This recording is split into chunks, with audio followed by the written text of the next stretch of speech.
Before the winter season begins, opportunities should already be made, and default routes should be assigned to each ticket. For this example, I'll create a new opportunity for our test property. From the Properties tab, I can search for my desired property and click into it. To create a new opportunity, hit the blue New Opportunity button. Under Templates, select the snow contract that best matches the job. Now I'll fill out the general information for the opportunity. The sales type will be per service, and I'll set the due date to today. For per service snow contracts, the start date is typically set to mid-November, and the end date is set to mid-April. For this example, I will just set the start date to today and the end date for tomorrow. Once all of the general info is filled out, hit the Create Estimate button. For contract renewals, leave the bottom 3 boxes unchecked. Otherwise, leave them checked and hit Save. Now, let's fill out the estimate. If you click into any of the service lines, you can add notes and adjust pay codes. You can also see that the As Needed box is checked. All services under this snow contract are marked as needed. Per-inch contracts are charged more per inch on snowfall. For this reason, service fields for each snowfall cutoff should be filled out. This way, we are prepared to schedule the ticket that matches the expected inches of snowfall. To save some time, I'll speed through the data entry process. Remember to add labor and equipment to each service by using the Add Item box to the left of the service line. When you're finished filling out the estimate, click the 3 dots in the top right and hit Complete Estimate.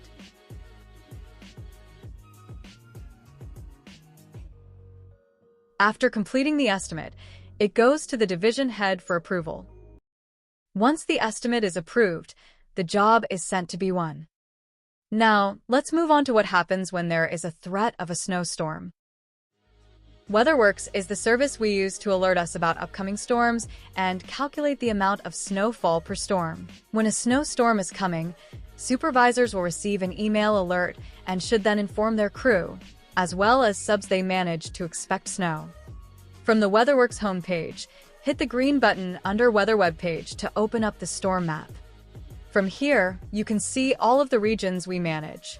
If a snow alert is sent out for any of these regions, they will show as red on the storm map.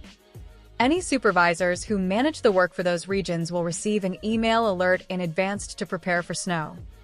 To see the amount of snowfall from a given storm, hit the Certified Snow Totals button from the left drop-down menu.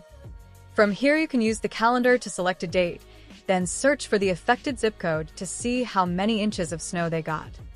This is important as many of our snow contracts are priced per inch of snowfall. This way, the Certified Snowfall Amount PDF can be downloaded and sent to the customer.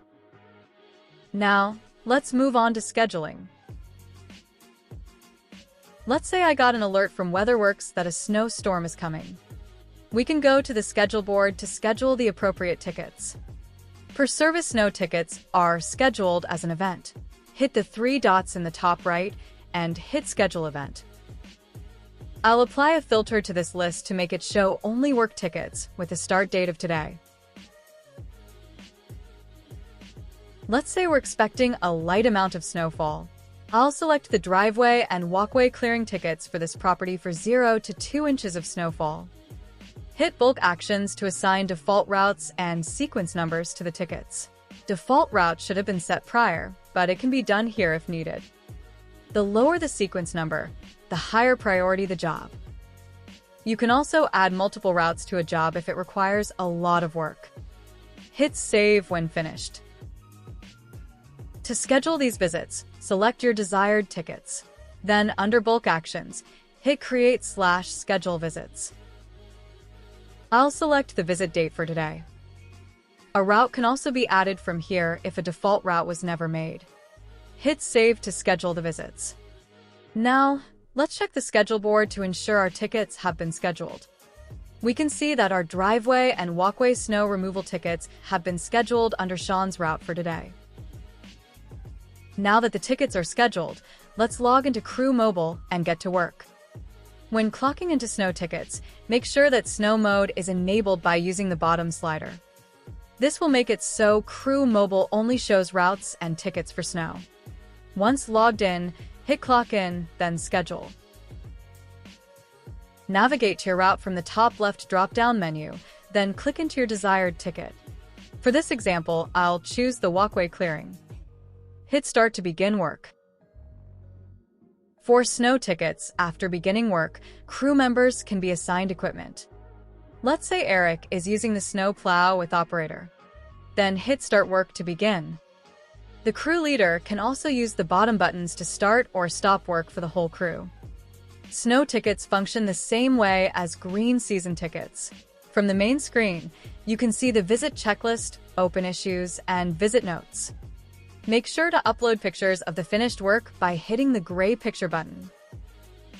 When the crew is clocked in, the work ticket will be highlighted on the Aspire schedule board. After work is finished and pictures have been uploaded to the ticket, hit Stop to stop work. If I wanted to clock out the whole crew, I'd hit the Stop All button. After finishing work, do not mark the ticket as completed, as it can continue to snow after we leave. If this was a real job, I would now continue over to the driveway clearing ticket with my crew. For the sake of saving time, let's say this is the only scheduled ticket, and now I'm ready to move over to time entry. The bottom icon has changed to show that the ticket has unaccepted Crew Mobile time for the supervisor to approve.